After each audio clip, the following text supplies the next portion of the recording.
말세의 구원 11번째 말세의 구원에 대해서 계속해서 말씀을 전하겠습니다. 이 말세의 구원은 큰 구원이라고 했고, 두 번째 낙원에서의 구원이라고 했습니다. 낙원에서의 구원은 그러니까 구원이라는 것이 우리가 생각하는 어떤 단편적인 것이 아니라 구원이라는 단어를 썼을 때 구원의 완성은 영으로의 구원이 아니라 우리의 영이 이 땅에 있을 때 우리 영이 구원을 받는 거죠. 영이 구원을 받는다는 것은 영이 하나님의 아들의 영을 받아서 그 아들의 영으로 생명을 얻어서 그 생명이 자라가는. 그래서 베드로전서 2장에서는 구원에 이르도록 자라게 하려 함이라 이렇게 말씀했을 때 거기서 말하는 그 구원이 곧 뭐냐면 베드로전서 1장에 나오는 것처럼 말세에 나타나기로 예비하신 구원이라고 있습니다. 말세에 나타나기로 예비하신 그 구원, 거기에 말세에 나타나기로 예비하신 구원이라고 되어 있고 2장에서는 구원에 이르도록 자라게 하려 함이라 했을 때 그 구원과 말세에 나타나기로 예비하신 그 구원이 동일한 구원입니다. 그 구원은 결국 무엇입니까? 그러니까 그 구원의 그게 완성이죠. 말세에 나타나기로 예비하신 구원이 구원의 완성이에요. 그것은 뭡니까? 예수 그리스도와 같은 부활의 몸을 입는 그것이 바로 구원의 완성입니다. 우리가 이 하나님이 계획하신. 근데 이런 모든 것들이 하나님이 안세전부터 계획하시고 하나의 영원전부터 하나님이 프로그래밍한 그런 것이라는 거죠. 그래서 우리는 우리가 알고 싶은 것, 우리의 믿음이 내가 알고 싶은 것, 내가 믿고 싶은 것을 믿는 것이 아니라 하나님께서 말씀하신, 하나님이 계획하신, 뜻하신 하나님의 뜻과 하나님의 결국 부르심은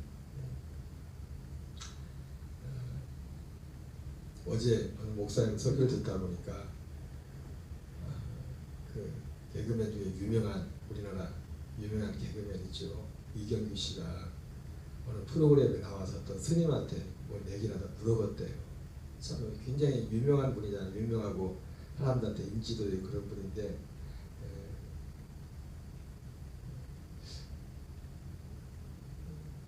그 스님한테, 그 스님도 좀 유명한 스님이었나 봐요. 내가 왜 태어났냐고 왜 태어났냐고 왜 태어났는지 왜 사는지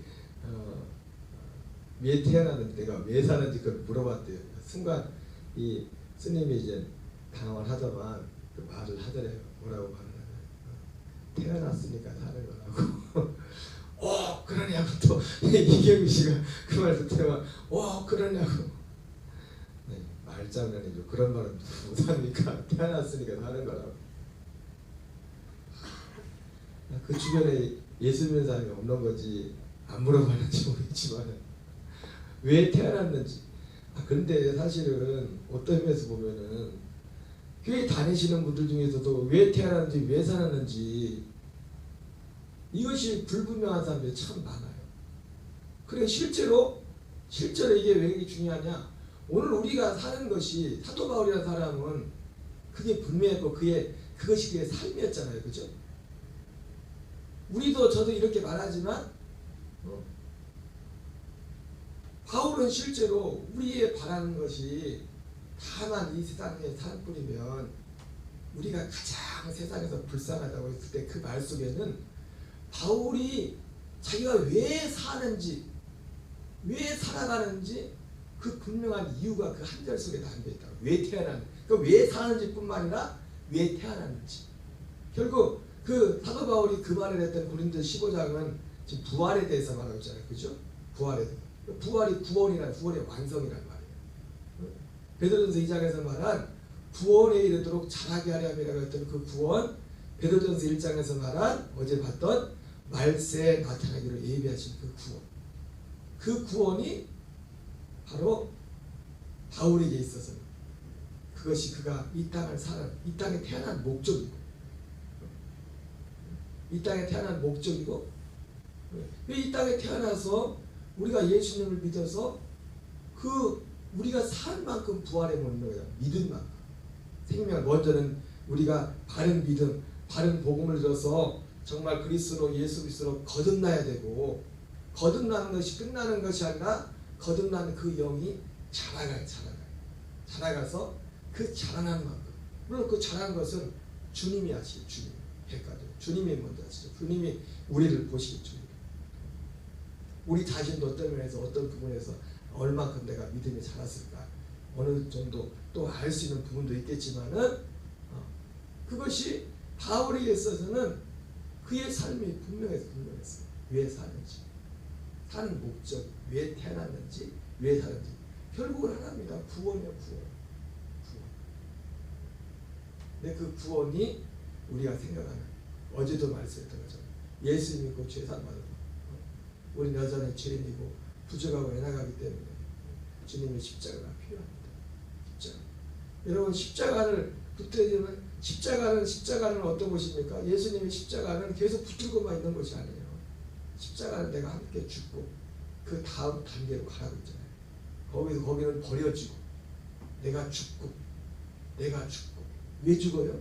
살기 위해서 죽는 겁니다. 내가 진짜 사는 길은 죽는 거예요. 아멘이십니까? 이걸 놓치면 안 됩니다. 우리가 순간순간 우리가 이걸 읽기 때문에 우리는 순간순간 이걸 놓칠 때가 있어요. 내가 진짜 사는 길은 내가 죽는 길이다. 근데 내가 누구와? 믿음으로 예수 그리스도와 함께 죽는 거예요. 내가 스스로는 못 죽어요. 스스로 노력해도 죽을 수가 없어요. 그게 어떻게 보면 수고하고 무거운 짐이죠. 내 노력으로 죽으려고 하는 것이, 그게 이 일반 종교에서 돈 닦는 것이고 그런 어떤 종교적인 행위죠. 그것이. 그러나 그것조차도 그리스도가 없이 스스로 죽을 수가 없어요. 예수 그리스도의 죽음에 연합해서 죽는 그것 어떻게 죽습니까? 믿음으로. 주님의 죽으심을 인정하고 믿고, 나도 예수 그리스도와 함께 죽었던 것을 인정하고 매 순간순간 죽기를 사모하고 죽었음을 인정하며 내가 그리스도에서 함께 십자가에 죽었습니다. 주님 죽었습니다. 어린아이같이 정말 단순하게 그 죽음을 인정하는 거예요.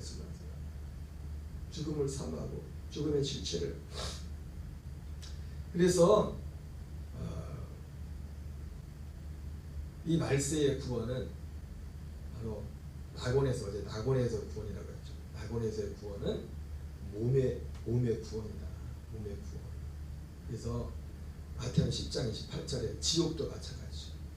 지옥도 심판도 무슨 심판이요? 영만 심판만 아니라 몸도 심판. 그래서 마태복음 10장 18절에 몸은 죽여도 영혼은 죽이지 못한 자를 두려워하지 마라. 거기서 몸은 뭡니까? 우리 육신의 몸이죠.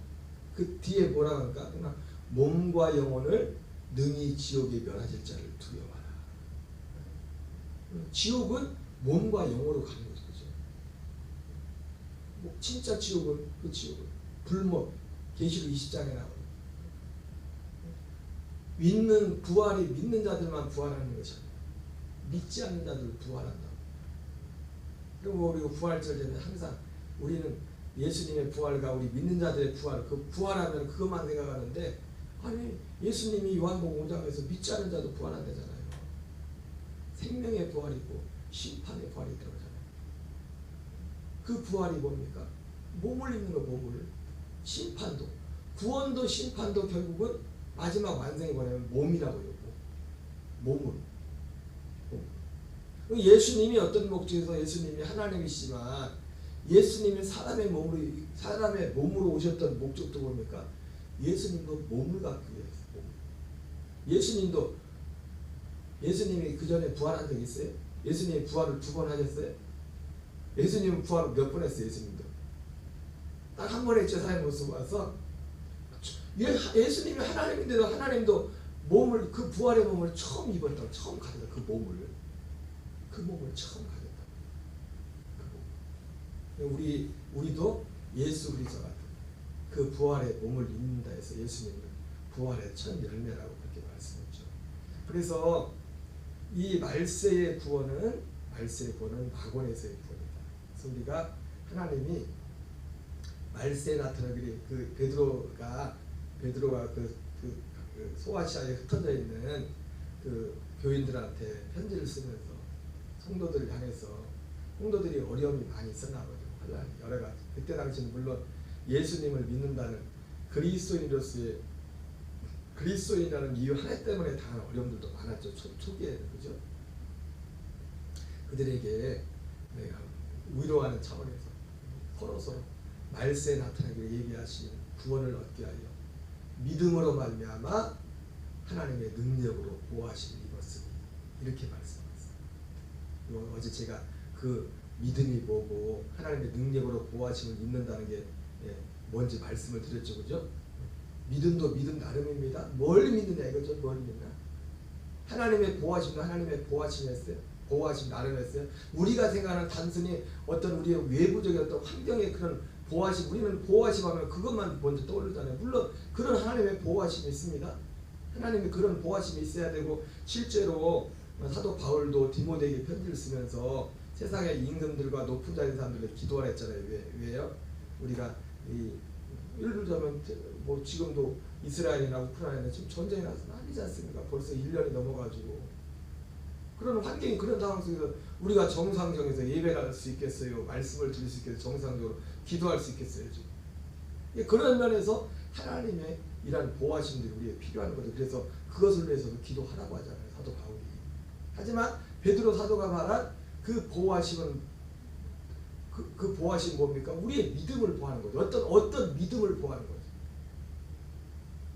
그러면서 그 믿음의 내용이 뭔가가, 그 믿음의 실체가 뭔가가 뒤에 잠깐 나오지 않습니까? 너희들이 잠깐 여러분들이 이런 환경들로 인해서 어려움과 고난을 당하고 있지만, 그러나 여러분들이 그런 환경 근심 속에도 여러분들이 기뻐하면서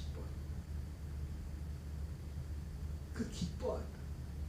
그러니까 하나님의 능력으로, 믿음으로 말미암아 하나님의 능력으로 보호하심을 받고 있다는 그 증거 중에 하나가 뭐냐면, 하나님의 보호하심, 하나님이 우리를 보호해 준다는 것이, 그리고 어떤 그 믿음은 이 복음을 믿는 믿음이거든요.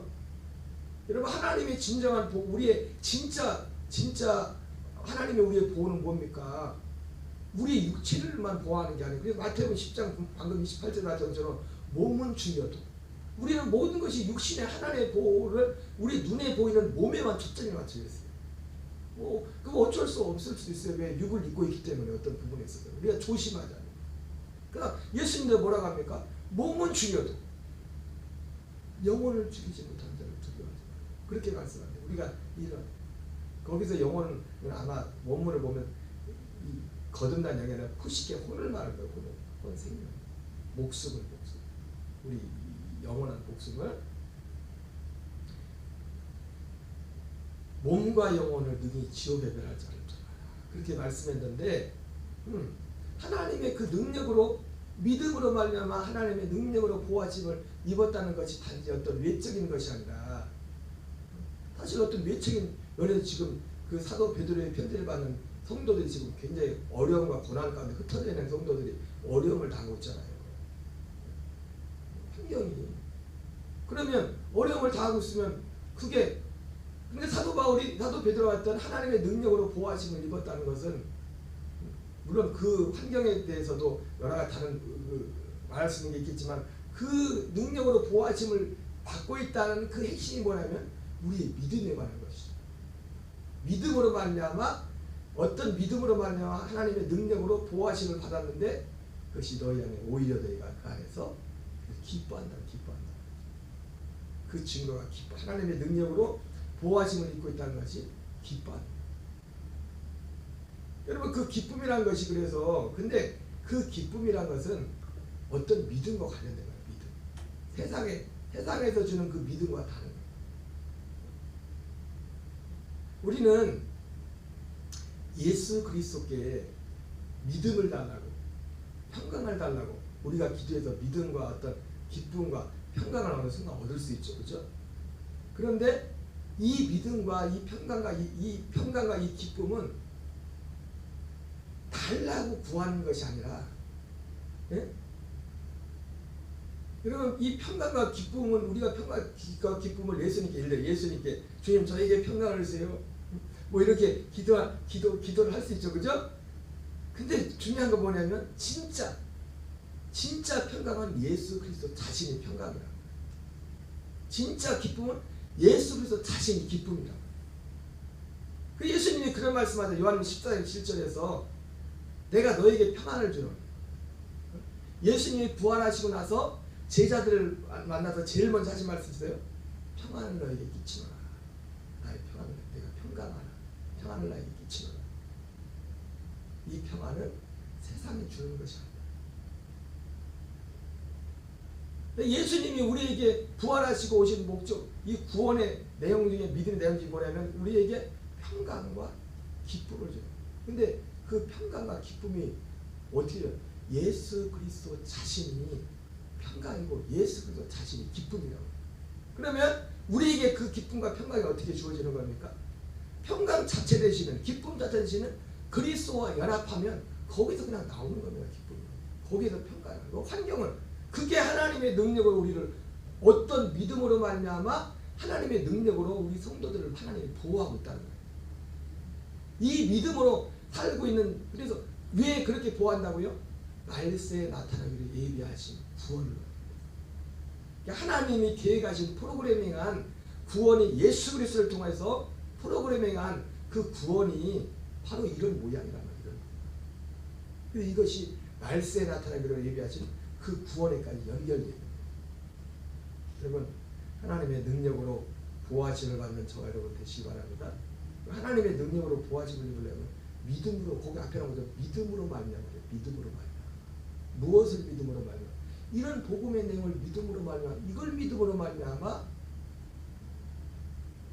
그러니까 사도 바울은 로마서 5장에서 우리가 환난 중에도 즐거워하나니. 환난 중에도 어떻게 즐거워해요? 육신으로는 절대로 즐거워할 수가 없어요. 이 즐거움도 평강도 기쁨도 오직 그리스도께 속하기 때문에 그리스도께 속한 자에게만 그게 오는 거. 그리스도께 속한 자에게. 그 생명 자체가 기쁨 주세요. 평강 주세요. 그렇게 기도하는 게 아닙니다. 이제 믿음을 하는 사람들은 그냥 믿음으로 그리스도로 사는 거. 그리스도의 생명. 평강 주세요. 기쁨 주세요. 하는 것은 그리스도 말고 다른 것을 구하는 거예요. 그리스도를 통해 다른 걸 통해서 평강을 달라는 거예요. 예수 그리스도 자신이 평강이고 예수 그리스도 자신이 기쁨. 그러니까 우리는 이거는 그리스도와 함께 살면 외부적인 환경과 관계없이 우리는 평강을 누릴 수가 있는 거예요. 이게 세상에, 그래서 예수님이 말씀하시는 세상에 주는 내가 너에게 평안을 끼치느니 이 평안을 세상에 주는 것과 같지 않다고 했어요. 다른 말하면 세상에서 줄 수 없는 거라는 거예요. 세상에서. 예수님도 실제로 그렇게 말씀했지만 예수님도 그 평안을 예수님도 그때 주지 못했어요. 그 평안을, 그 평강과 그 기쁨은 언제부터 시작돼요? 오순절부터 시작되는 거예요. 오순절부터. 그리고 오순절이 시작됐다고 해서 다 모든 사람에게 그 평강이 옵니까? 그건 아니죠. 또 여러분 제가 엊그제 자주 말씀드렸지만 지금 구약시대예요? 신약시대예요? 구약시대예요? 신약시대예요? 예? 구약시대 신약시대예요? 신약시대죠. 그죠? 우리 신약시대를 살고 있는데 그러나 모든 사람이 또 신약시대를 살고 있는 건 아니에요. 구약과 신약의 차이가 뭐예요? 구약과 신약의 차이가 뭐예요? 약속 이전과 약속 이후라고 해요. 약속이 시작돼야, 약속이 아직 성취되기 전이 구약이고, 그래서 구약에도 어떤 사람들은 율법이 구약 성경이 구약이고 신약 성경이 신약이라고. 구약에도 구약 시대에 약속이 복음이 있었어요. 물론 근데 구약 시대는 뭡니까? 그 복음 약속이 이루어지기 전이라. 구약 시대도 복음과 율법이 있었고 신약 시대도 복음과 율법이 있다고요. 물론 구약 시대 복음 뭡니까? 아직 성취되기 전에 약속입니다. 약속. 아직. 신약 시대는요, 이제 그 약속이 시작되어 있어요. 그러나 아직도 신약 시대를 살고 있지만 이 약속 안에 살고 있지 않은 사람들은 구약을 살고 있는 거예요. 그리스도 안에 살지 않으면 구약을 살고 있는 거고 율법 안에 살고 있는 거예요. 율법. 하나님이 계획하신 이 구원의 모습이 바로 이런 모습이에요. 왜요? 마지막 우리로 하여금 말세에 나타나는 예비하신 구원을 얻도록 합니다. 저는 이 말씀을 보면서 이게 하나님의 전체적인 구원의 맥락이지 않습니까? 바울 같은 사람들은 이거를 진짜 그것 자체를 삶으로 뼈대라고 살았는데 저 자신도 그렇고 거리가 좀 있는 것 같아서 모르겠어요. 거리가 이거 하나하나를 구원해 있어요. 그 말세의 구원은 낙원에서의 구원이라고 했습니다. 어제 이제 전체적인 맥락을 했는데 그 낙원에서의 구원의 두 가지 모습이 이제 그 부활이라고 했죠. 결국 부활이라고 했는데 그 부활은 이제 먼저 첫 번째 부활의 구원이 있다 했어요. 첫째 부활의 구원. 어제 간략하게 말씀드렸는데 첫째 부활의 구원이 있다고 했어요. 말세에서의 구원. 근데 낙원에서의 구원은 부활의 몸을 입는 거랬어요. 부활의 몸을 입는 것. 그것이 첫째 부활인데 첫째 부활의 모습입니다. 그리고 첫째 부활은 바로 예수님의 재림으로부터 시작된다고 했는데요. 우리 빨리빨리 읽어보겠습니다. 시작. 올라가실 때 제자들이 자세히 하늘을 쳐다보고 있는데 흰 옷 입은 두 사람이 그들 곁에 서서 이르되 갈릴리 사람들아 어찌하여 서서 하늘을 쳐다보느냐. 너희 가운데서 하늘로 올려주시니 예수는 하늘로 가심을 본 그대로 오시리라 하였느니라. 누가복음 21장 17절 18절입니다. 시작. 그때 사람들이 인자가 구름을 타고 능력과 큰 영광으로 오는 것을 보리라. 이런 일이 되기를 시작하거든 일어나 머리를 들라 너희 성령이 가까웠느니라 하시다가. 여러분 생각나서 하는 거죠. 여러분 그러니까 방금 앞에서 말씀드린 것처럼 우리 속에 어떤 환경 이런 것들로 인해서 우리 속에 기쁨이나 평강과 이런 걸 잃어버리면 여러분 외부적인 것부터 바라보면 안 돼요. 내 믿음을 바라. 내 믿음이 내가 지금 뭘 믿고 있나? 뭘 믿고 있나? 평강과 기쁨은 구에서 오는 게 아니에요. 이제는 그 시대는 지나갔다고. 이제는 어떻게 하나? 그리스도와 함께 돼. 그분 자체가 평강이고 그분 자체가 기쁨이기 때문에 그 믿음으로 살 때 그러니까 모든 평강과 모든 기쁨을 가로막는 장애물은 뭐입니까? 결국은 내 애자예요. 애자. 사도 바울이 그걸 분명하게 말했잖아요. 그래서 우리는 환난 중에도 즐거워한다. 환난은 인내는 연단은 소망을 이루지 않아. 이 소망이 부끄럽게 하는 성령으로 말미암아 하나님의 사랑이 우리 마음에 부음받아. 하나님의 사랑이 우리 마음에 부음받았는데 그 부음받은 그것이 뭡니까? 생명으로. 그리스도와 생명이 연합한 그 생명으로 살 때 그 생명 자체 거기에 기쁨이 있고 예수 그리스도 자신의 기쁨이 예수 그리스도 자신의 평강입니다. 여러분 이것을 항상 놓치면 그래서 항상 가장 큰 장애물은 평강과 기쁨과 모든 장애물은 밖에 있는 게 아니에요. 내 자신의 내 자신 애자 애써 그래서 매 순간순간 이것을 인식하고 이거를 분명히 내가 인정해야 돼. 그거 내가 믿는다는 게 뭐냐면 이거를 분명히 인정하는 거예요. 인식하는 거예요. 내가 그냥 단지 예수님을 믿습니다. 예수님 믿습니다. 이게 예수님 믿는 게 아니라 예수님이 이런 일을 이루라고 이런 걸 말씀하는데 이거를 분명히 우리가 인식하는 것이 믿음이라고요. 사도 바울도 로마서 1장에서 뭐라고 해요? 그렇게 여기라는 거예요. 분명하게 인식하라는 거예요. 그냥 믿습니다. 네, 그것도 좋아요. 좋지만 뭘 믿냐 이거 뭘 믿냐. 첫째 부활은 예수님의 재림으로부터 시작되는데, 그죠? 여기 보면 하늘로 가심을 본 그대로 오리라. 그리고 그때 사람들이 인자가 구름을 타고 능력과 큰 영광으로 오는 것을 보리라. 이런 일이 되기를 시작하는 일어나 머리를 들라. 너희 속량이 가까워하느냐. 이 속량은 어떤 몸의 구속을 말하는 몸의 구속. 어떤 우리 속량이 죄사함이라는 그런 표현이지만 구속이라고 할 때는 이 구속이라는 것은 다른 면에서 그런 면이 있지 않습니까? 옛날에 노예들을 사람들이 돈 주고 사가지고 자유롭게 몸을 사는 거다. 그런 보면 되는데 너희 속량이 가까웠다. 예수님이 여기서 말하는 속량은 결국 우리 몸을 얻는 거예요. 몸을. 예수 그리스도 같은 몸을.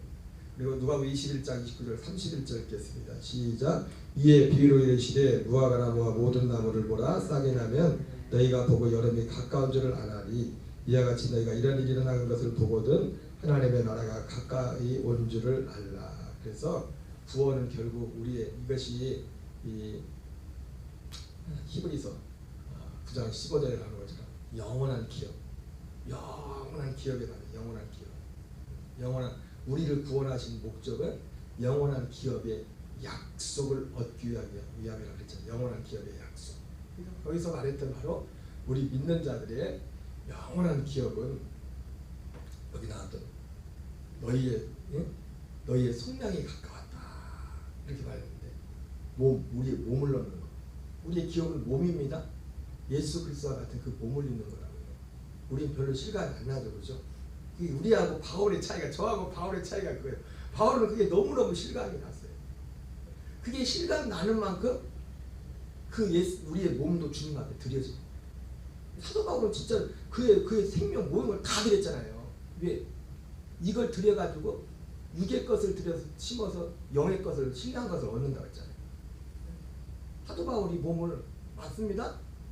육의 몸을 심어가지고 신령한 것을 사도 바울이 얻는, 사도 바울은 그 육을 그걸 우리와는 저희가 믿는 것보다 훨씬 더 그걸 실제적으로 믿었기 때문에 고린도후서 11장에 나온 것처럼 그의 전 삶을 온전히 다 쏟아놨다고 합니다. 마지막에는 육신의 생명까지 내어주는 것까지. 예. 그거를 심어가지고 그는 결국 그걸 심어놓은 거다. 그 부활의 몸을 입는 거예요. 그 부활의 몸. 예. 그것이 그 사람의 기업이었어요. 그거는 실제로 봤고. 여러분 우리는 사도 바울이나 그 사람들처럼 그만큼 시간 안 날지라도 우리의 믿음을 자꾸 거기에 초점을 맞춰야 됩니다. 아멘이세요? 우리 믿음은 내가 믿고 싶은 것을 열심히 해서 내가 믿습니다 해서 믿음이 아니라 하나님이 믿으라는 걸 믿어야 돼요. 하나님이 바라보라는 걸 바라봐야 된다. 그래야 나중에 부도가 나질 않아요. 그리고 이거 하나님이 믿으라는 것을 믿는 그것이 그래야 이 땅에서도 우리 하나님 앞에 우리의 담대함이 된다. 그것이 우리의 담대함이라고. 요한일서 5장 11절부터 14절에 나오는 것처럼 우리의 담대함, 그를 향하여 우리의 가진 바 담대한 것이 무엇이냐 할 때 그 담대함의 근원이 요한일서 5장 11절 바로 그 앞에 13절 14절에서 그 말씀하기 전에 13절까지 해서 생명을 말하잖아요. 생명. 그리스도 안에 있는 생명. 그 생명으로 사는 것이 하나님을 향한 우리의 담대함이에요. 왜? 하나님이 그 생명이 주님이 뜻이기 때문에 이 땅을 만물을 만들고 우리를 이 땅에 보내신 목적이 그 생명이 이 땅에 육을 입고 있는 동안에 그 생명이 목적이고 그리고 맨 마지막은 이제 말세에 나타나 예비하신 그 구원 얻기까지 이것이 하나님이 계획하신 목적이기 때문에 그것을 믿는 그것에 초점을 맞추는 그것을 하나님을 그것을 우리 보고 믿음이라고 하고 그것을 의라고 한다. 아브라함이 인간적인 실수도 가끔 말했었지만 하나님이 아브라함을 보호하신 이유가 뭡니까? 그것을 믿고 주님을 따라 나왔기 때문에 그래요. 그것을 믿었기 때문에. 하나님 믿으라는 걸 믿었기 때문에 아브라함이 인간의 실수가 있어도 애굽 땅에 가서 실수했어도 하나님이 그를 커버를 쳐준 겁니다. 왜? 이 약속 때문에. 그것이 우리의 담대함이에요. 그리고 이 약속 안에 사는 것이 우리의 담대함이고 우리의 기업이고 우리의 상이고 우리의 상이 이겁니다. 결국은 이것이 우리의 상, 하나님 앞에 진짜 우리의 상은 이게 우리의 상이에요. 우리의 상.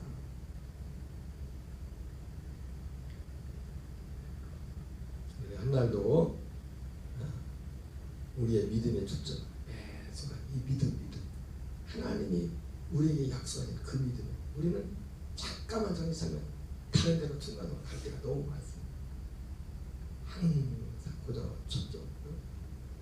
자동차가 얼라이먼트 조정을 하듯이 안 그러면 막 뚜한 데로 가지 않습니까? 똑같은 자동차지만 얼라이먼트를 보니까 저 로디우스도 저 몰랐어요. 얼라이먼트 하고 나니까 얼라이먼트 보기 전에는요 차량원에 갔다 오면 뒤에 보면 이 뒤에 장판이 이렇게 장판 하나 깔아놨거든요. 뒤에다가 짐칸 하나. 끝나고 나면 장판이 이쪽으로 항상 가 있어. 근데 요즘은 그대로 있어. 야, 얼라이먼트 잡으니까 진작에 잡을 거. 얼라이먼트가 그렇게 중요하다는 거야. 우리 믿음도 매 순간순간 이 어떤 얼라이먼트 기준이 있을 거야. 기준이 딱 잡는 거지 않습니까? 매 순간 옆으로 갈라. 계속 옆에 있는 중심을 계속 잡아. 그래서 우리가 하루하루 주님 앞에 나와서 이것이 작업이 너무너무 중요한 거예요. 주기도문으로 마치겠습니다. 하늘에 계신 우리 아버지여, 이름이 거룩히 여김을 받으시오며 나라의 마옵시며 뜻이 하늘에서 이루어지는 것 같이 땅에서 이루어지이다. 오늘날 우리에게 일용할 양식을 주옵시고 우리가 우리에게 죄진 자를 사하여 주는 것 같이 우리의 죄를 사하여 주옵시고 우리를 시험에 들게 하지 마옵시며